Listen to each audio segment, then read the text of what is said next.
السلام عليكم ومرحبا بكم في قناة سكانير الكرة. حلقة هذا الأسبوع غتكون مختلفة على المرات اللي سبقوا، وغنحاولوا خلالها نتطرقوا لموضوع شغل الرأي العام الكروي المغربي في الأيام الأخيرة، واللي هو موضوع الإصابات اللي كيتعرضوا لها اللاعبين المغاربة والأخطاء اللي كيرتكبوها الأطباء سواء في الفرق المغربية المحلية أو مع المنتخب الوطني. اخر حاله وقع فيها جدل كبير في المنتخب المغربي هي اللي كانت كتخص يوسف النصيري. طبيب المنتخب الوطني عبد الرزاق هيفتي اكد باللي اللاعب غادي يغيب على الاقل لمده 3 أسابيع، وفي حاله اجراء العمليه الجراحيه ممكن يغيب عن كاس افريقيا. في المقابل ليغانيس فين جرات الفحوصات الطبيه للنصيري لقات تشخيص اخر للاصابه، وظهر باللي اللاعب عنده اصابه طفيفه غيغيب بسببها لمده اسبوعين لا غير. الحالة الثانية اللي ثارت جدل كبير في الكرة المغربية خلال الأسبوع الأخير هي حالة لاعب الرجاء الرياضي عبد الإله الحفيظي، بحيث طبيب الفريق الأخضر العرسي صرح باللي اللاعب ما عندوش إصابة خطيرة وبإمكانه يرجع للفريق بسرعة، قبل ما تنشر إدارة الرجاء بعد يوم واحد بلاغ كيأكد نهاية موسم الحفيظي، وهذا الشيء بعد ما شافوه أطباء مستشفى أسباير بقطر. هاد الحالتين هما من بين العشرات ديال الاختلافات اللي كيبانوا بين الأطباء المغاربة الرياضيين والأجانب، واللي كتكون خاصة بنفس الحالات. وهنا كيتطرحوا العديد من الأسئلة: واش الأطباء المغاربة غير أكفاء؟ واش هما الحلقة الأضعف في الفرق والمنتخب؟ واش الفرق والمنتخب الوطني ما باغينش يستثمروا في هذا التخصص اللي ولا كيلعب دور كبير في الرياضه حاليا؟ باش نزيدو نفهمو مزيان، كاين مجموعه من الاحداث اللي كتسمح لنا بتشكيل ملامح المشكل، من بينها حاله العلودي خلال كاس افريقيا غانا 2008. نجم الرجاء السابق كان تألق بشكل كبير في مباراة ناميبيا الأولى برسم دور المجموعات، لكن ما جاي ساليها حتى تعرض لإصابة قوية. كان الكل مجمع على أنها غتنهي مسيرته على الأقل في الدور الأول لهذه النهائيات، لكن أبرز حدث كان وقع هو رغبة طبيب المنتخب آنذاك بوجمع الزاهي في وخز اللاعب بالإبرة باش يكون واجد لمباراة غانا الأخيرة، قبل ما ترفض إدارة العين الإماراتي المقترح وطالب العلودي بعدم فعل ذلك.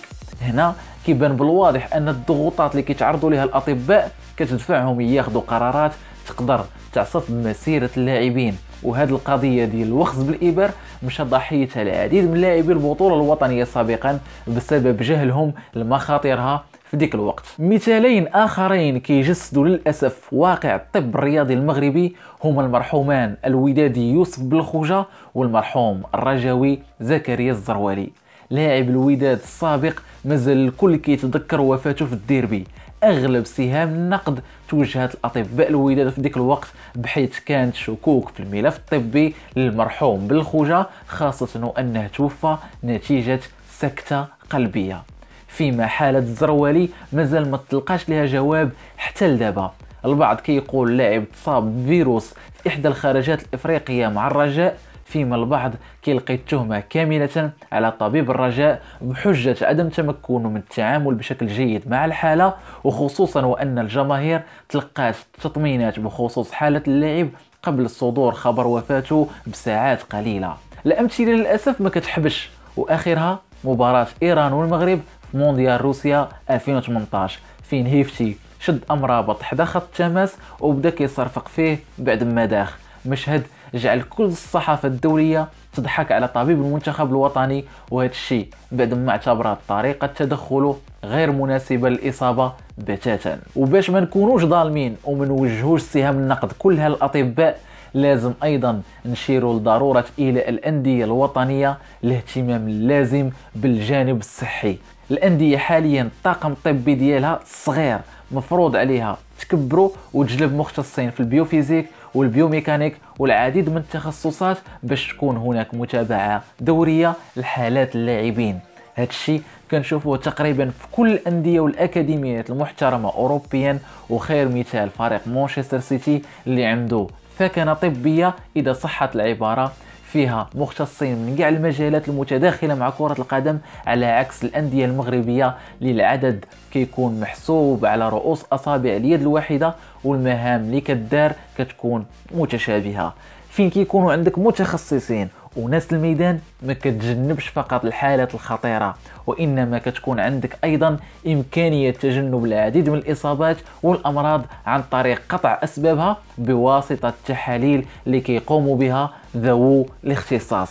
صحيح هذا الشيء كيحتاج ميزانيه زايده، لكن لا يمكن انها تجاوز الارقام الفلكيه باش ولاو الانديه المحليه ديالنا كيجيبوا بها اللاعبين.